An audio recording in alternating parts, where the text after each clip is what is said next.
Good morning, dear experts and participants here with us in Milano and virtually connected. Governments, business and consumers, civil society, and academia need to engage and have the ambition to make the sustainable and circular model the new normal for the garment and footwear industry, and ensure that this will happen in an equitable way, leaving no one behind. These players are all represented here today, and we look forward to an enriching exchange of views and commitments to accelerating action for the sustainable and circular garment and footwear industry of the future. So, welcome to the United Nations Economic Commission for Europe and the Bocconi event, which is part of a wide initiative led by UNECE in partnership with the International Trade Center and with support of the European Commission, our donor. I'm Maria Teresa Pisani from UNECE, and together with Francesca Romana Rinaldi from SDA Bocconi, I will have the pleasure of taking you through a rich program for the next 3 days. And now, I'm pleased to introduce Professor Soda, Dean of SDA Bocconi School of Management, for the welcome remarks. Professor Soda, thank you for hosting us in your new amazing campus in Milano and for partnering with UNECE for the project and the event today. Mr. Soda, the floor is yours. Thank you so much. So thank you. I'm very, very pleased, very honored to welcome you all, some still virtually, still wearing masks. These are the signs of the times we are still living, and unfortunately, we hope that's going to be over shortly. Welcome to Bocconi University and SDA Bocconi School of Management. Let me say good morning or good whatever, depending on the part of the globe you are connected virtually here. I know there are some people from the west side, some people from the east side, so I can say good afternoon or even good evening.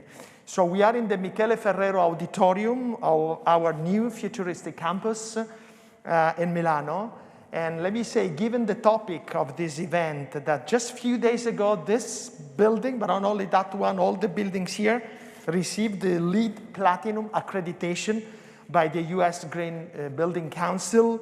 That is the most widely used green building rating system, providing a framework for healthy, efficiency, and cost-saving green buildings. So we are very, very proud. One of the few institutions, educational institutions, holding the LEED Platinum accreditation.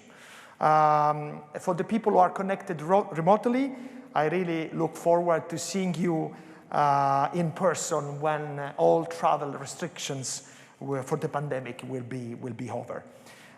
This event, as said, is organized by UNECE and the Monitor Lab for Circular Fashion, which is one of the key research projects of our sustainability lab of the school, and take place here in Milano during the Fashion Week that starts just today. Over the next 3 days, more than 70 industry stakeholders will gather on this campus to share findings and take part in training activities on approaches and standards for improved transparency and traceability that can drive progress towards sustainable and circular economic models. We will share and discuss with you 2 initiatives that we are really proud of. First, the Sustainability Pledge, which is the new UN brokered package of policy recommendations, guidelines, and standards that, when this is going to be implemented, will enable industry actors to track and trace their products to the value chain, so to make verifiable claims about their sustainability. And I think this is a fundamental step moving towards a real sustainable world. And the second one is the Circular Fashion Manifesto, that we develop as Bocconi Sustainability Lab Monitor for Circular Fashion that is powered by NLX. And I really thank NLX for partnering us in these important initiatives. The Circular Fashion Manifesto is producing groundbreaking research together with companies which are partner of us. And you know, what we are developing is the sustainability pledge by defining some key performance indicators to really measure circular performance of products and processes. The monitor for circular fashion is part of our sustainability lab and is one of the research platform, one of the research centers we have in the school. So Francesca Rinaldi, who is the leader of Monitor Circular Fashion, will present the results of the research that we carried out with great collaboration of our partner companies. The companies of the Monitor join also the UNECE Sustainability Pledge with specific commitments on key performance indicators to measure, again, traceability, transparency, and circular performance of their products and processes. And we really hope that this can provide not just insights, but also pushing in this movement and giving food for thoughts also for other industry players. So thank you so much again for joining us physically and virtually, and I really wish you a productive workshop. Thank you so much.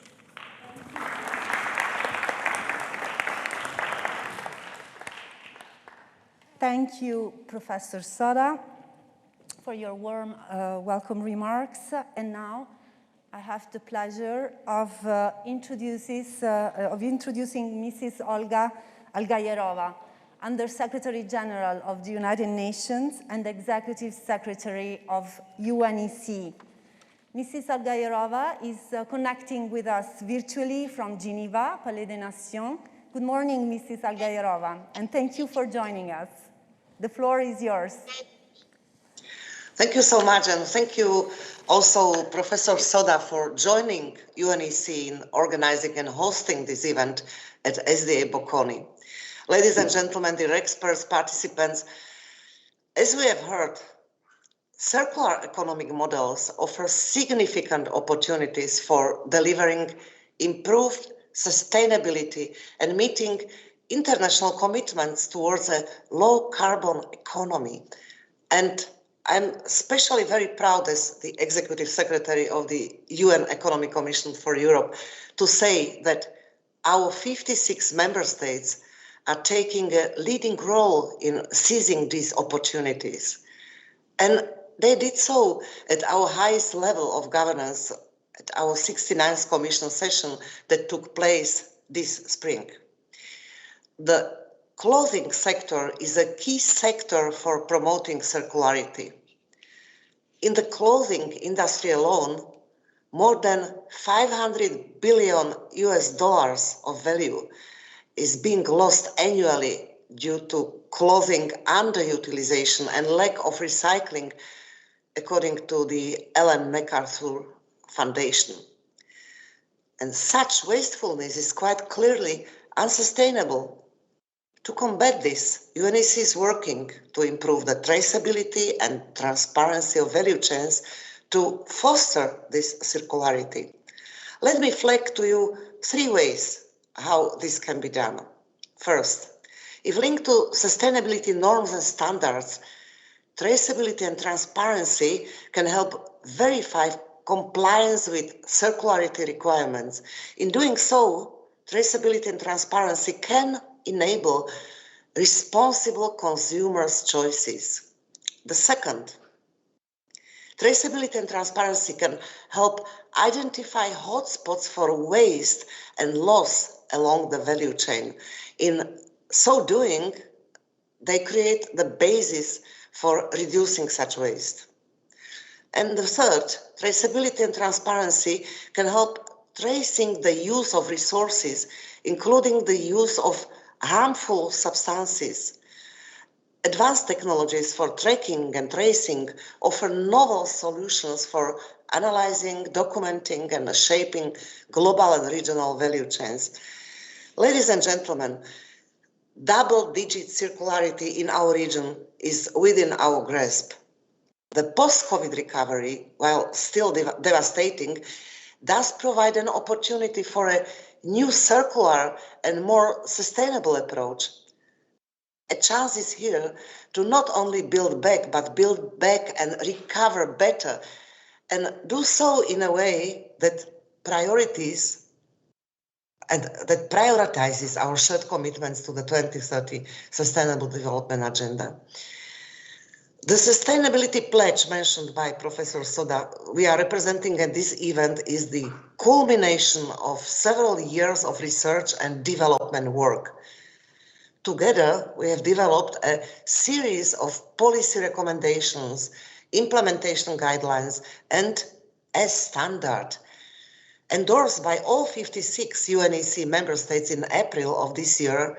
Our findings identified the key to change was improving traceability and transparency. Companies and organizations are signing up and implementing our solutions for improved traceability and transparency. And we are working with governments like Italy, who are using them as a starting point for developing policy and legislation.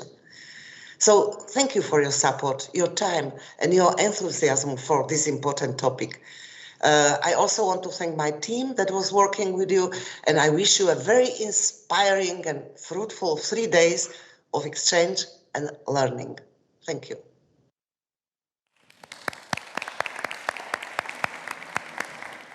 Thank you very much, Mrs. Algayerova, for joining us. It was a pleasure, and thank you for your warm welcome remarks.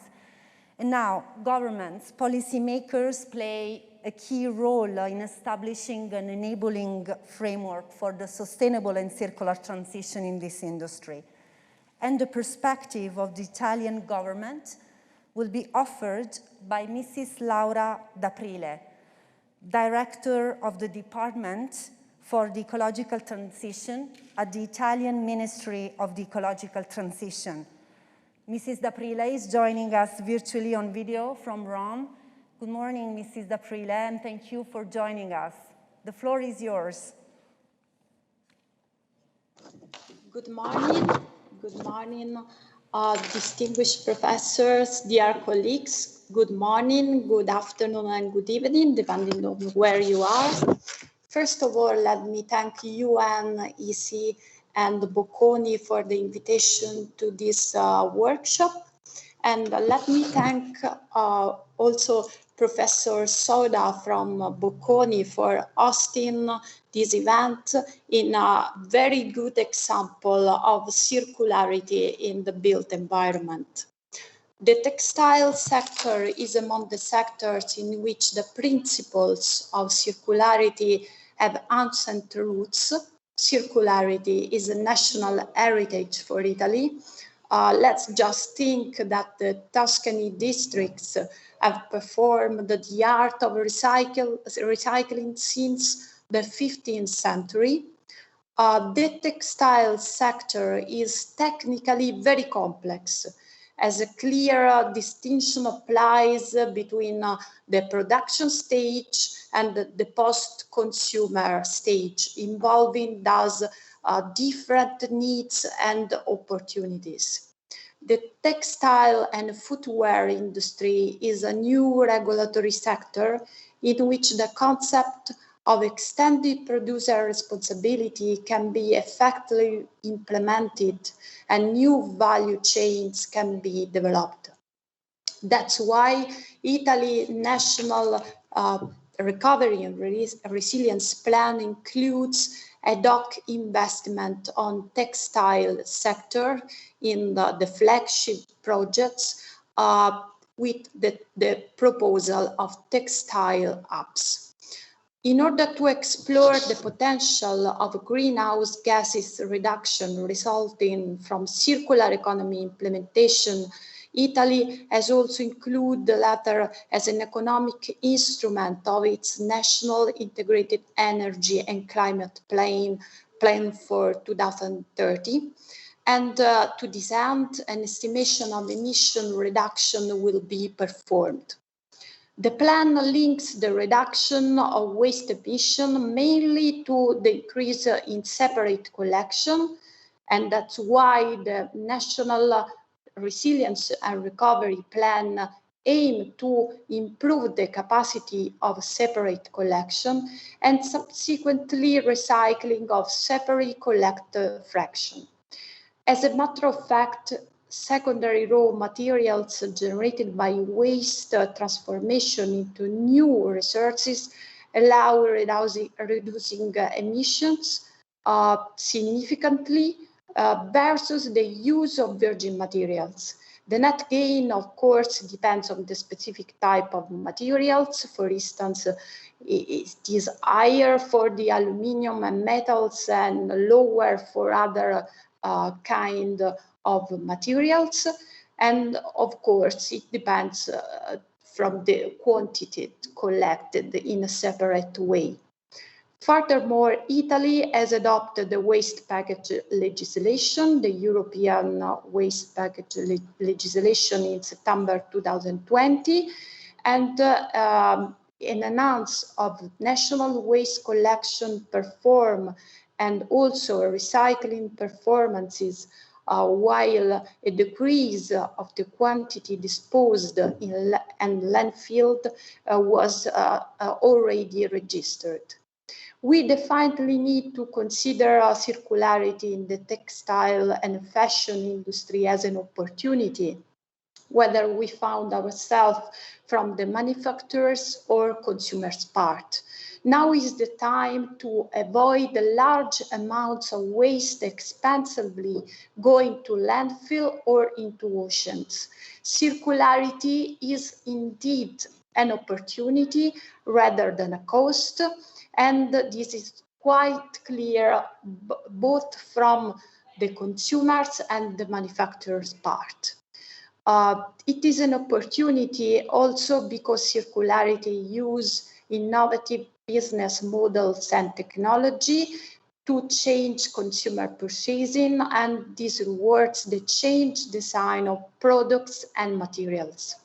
The Italian presidency of the G20 country focused in a workshop and also in the communique in circularity and in sustainable fashion sector. The Italian presidency and the G20 countries recognize the great importance of these sectors to the economy and in terms of the environmental impacts in contributing to the greater sustainability and circularity of consumption and production of garments and footwear.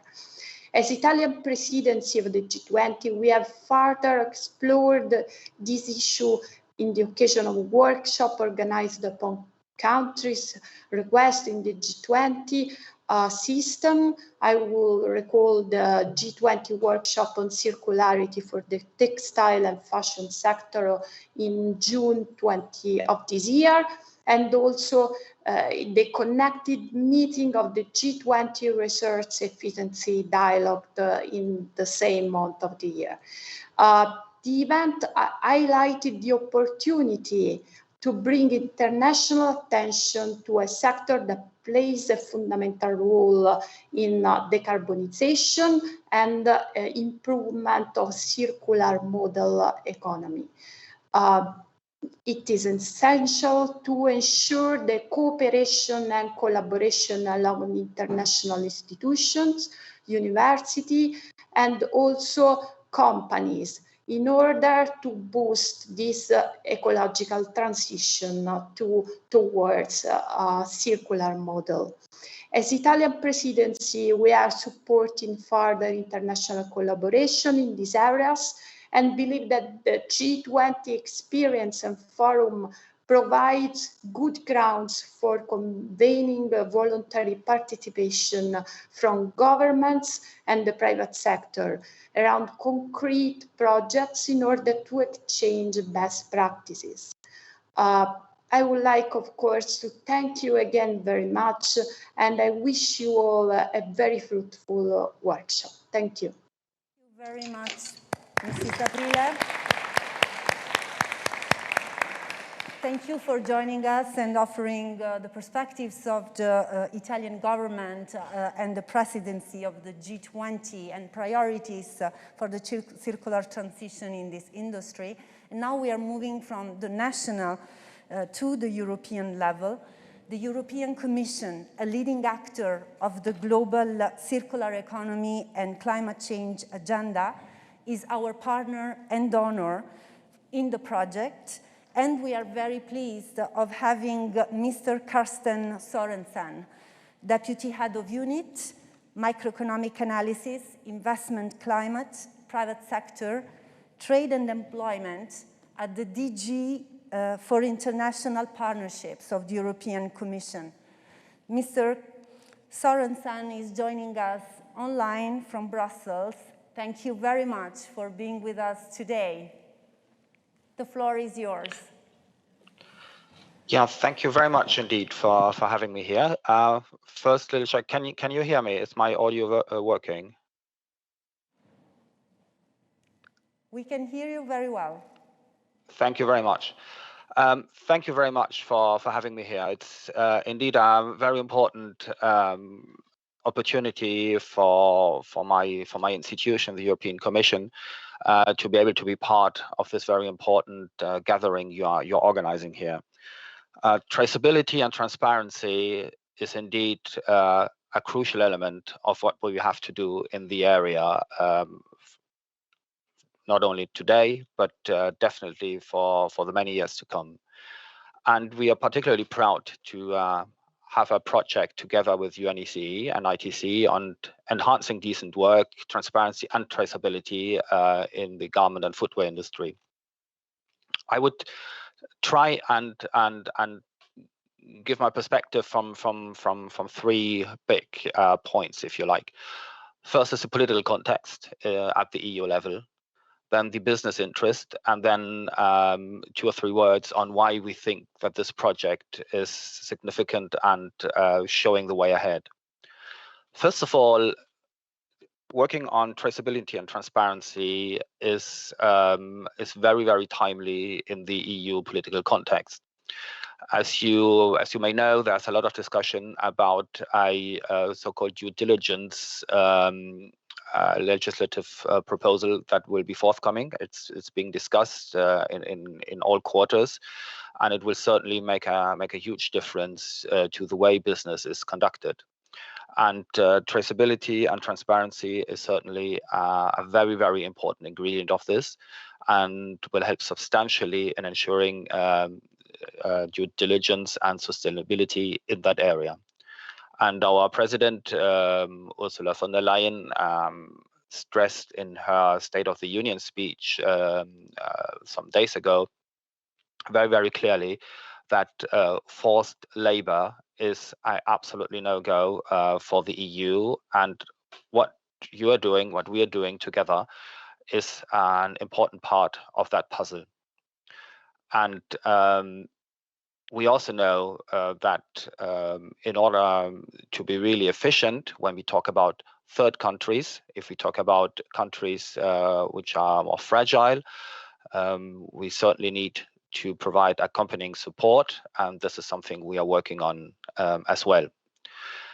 And it's not only, at EU level among legislators that pressure is strong, but especially so among civil society, consumers, NGOs, which all demand, and we think very rightly so, much more traceability and transparency, indeed, to be sure that what they buy corresponds to the way they would like products to be produced.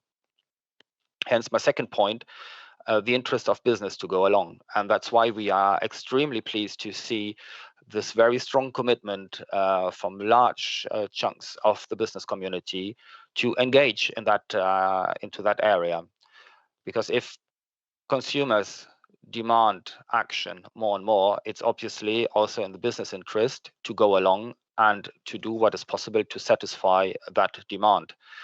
And the right knowledge of supply chains is the crucial ingredient to that. The project I mentioned, I would consider it as a real trailblazer. It helps business define a common language in terms of data exchange. It's open to everyone. It's working along the principle of a global standard. It's not only for big companies, it's also for small and medium-sized enterprises, and uses state-of-the-art DNA markers and blockchain technology, which is crucial to make it future-proof. All this gives us very big confidence that this is a very important part of a very big puzzle on which we will be working together, all of us who are virtually or in reality around the table here today and for the days to come, in order to ensure that consumers can be reassured that products are produced in a sustainable way through traceability and transparency. So I would once again like to thank you very much for inviting the Commission to be able to be part of this. Thank very, very warmly all companies and the entire business sector who's part of this endeavor. And the success in our corridors here, if I may say so, is such that we try to extend the very positive experience we have here into other areas where this could be equally helpful. So we see this as indeed a stepping stone to a much wider undertaking in that area. So I won't take more of your time, and I thank you very much indeed again, and wish you all a very, very fruitful discussion over the days to come. Thank you very much indeed. Thank you very much. Thank you very much, Mr. Sorensen, for your support, for your word of appreciation, especially to the many companies and actors in the industry that have been supporting and engaging in this project since the very beginning and are making it a success. Thank you. And thank you for sharing also about how actually at the European level there is an increasing push and actually acceleration at the legal and or normative level to advance sustainability and circularity in the industry. And now, Eurotex, the voice of the European textile and apparel industry, supporting an ambitious industrial policy, innovation and skills development, free and fair trade, and sustainable value chains. Eurotex has been an active partner in our project since its scoping, actually. And I'm very pleased to introduce Mr. Alberto Paccanelli, President of Eurotex and General Council Member of Sistema Moda Italia. Mr. Paccanelli, thank you very much for being with us in presence today in Milano. The floor is yours. Thank you, UNECE, and thank you, Bocconi, for organizing this event. When we talk about circularity, I think this floor is perfect. Ladies and gentlemen, good morning and good day for all the ones that are connected virtually. It is my pleasure to greet you in my capacity of President of Eurotex, the European Textile and Apparel Industry Confederation, and as an entrepreneur, CEO of the Martinelli Ginetto textile company. My company is based in this region, just a couple of hours from here, and my company is a mid-sized company. We are global. We manufacture in Europe. We have customers in 80 countries, in China, in the United States. We have suppliers in Turkey, in India, in Egypt, and many other platforms. We all face the same issue, no matter if we are big or small. When we deal in terms of connection, we communicate with our business partner through languages, through communication, but also more and more through data. And when we communicate with partners, we are just like all the other 160,000 companies that we represent in Europe as EURATEX. We all face the same issue, no matter if we are big or small, if we produce linen or filters for the automotive industry. We talk through data. For example, we use data to prove that to an American customer that my cotton is organic in my fabric and does not contain banned substances. I need to receive data from my supplier to prove exactly the same thing. But the problem is that my customer and my supplier, they talk to different data, different standards, different understanding, multiple certification, which are complicated to understand and to rely upon. And this is the problem of the industry today. This is why we all need a traceability standard specific for our value chain and accepted by the distribution and finally understood by the consumer. And this is why the work of UNECE as carried out in this year is crucial. Our capacity to communicate the right data in the right way will mark the success or failure of most of the effort in sustainability, in transparency and circularity. Truly, a lot has been accomplished under the UNECE guidance, and as Eurotex, we have been enthusiastic supporter from the beginning. We have worked with our experts and those of our members. We share 10 years of experience gained under the EBS program that was a very successful program to help SMEs using a digital language along the various value chains. The result achieved by more than 250 experts guided by UNECE is delivered today at the right time.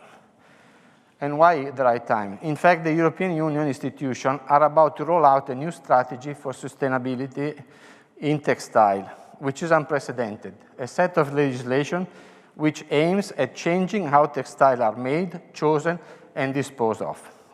New laws are being made to support circular textile, to recycle textile waste, to assess the environmental footprint, to share information and on chemical substances, to rely upon due diligence. This law goes in the same direction of the Circular Fashion Manifesto that SDA Bocconi presented this day, and as EURATEX, we are eager to learn more about this manifesto. Now, we must be aware that all these new laws are coming soon, and they will require more data. Here we need to help ourselves. In fact, in policies, EURATEX, helped by its member, is demanding to the European Commission that these new laws will make industry more competitive in the global arena and not less. We ask for level playing field competition and fair criteria to implement the circularity in the industry. In business, we need to help our companies to use information, and today we have to be real. Most of us are not ready. The UNECE initiative for a global standard has achieved a lot, and just in time. However, ladies and gentlemen, we have still a major challenge ahead of us. We need to empower. We need to generate capacity. We need to empower our companies, that are mainly small companies, to use a global digital standard and be reliable digital partners. EURATEX is committed to help and move on this next phase. We are committed to help our SMEs in becoming digital and transparent. We are searching for solutions with our members. We advise the policymaker as technical experts. For example, just a few days ago, we have published 15 recommendations, part of the EURATEX vision for the new EU textile strategy. Our first recommendation asks for feasible standards and transparency. A successful European textile industry becoming more and more circular and digital is an opportunity to solve both societal and economical problems. It is an opportunity to lead by example in global policymaking and deliver on the UN Sustainable Development Goals. We will continue providing our support and look forward to work with all of you to make today's legacy a joint success. I wish you a fruitful workshop. Buon lavoro.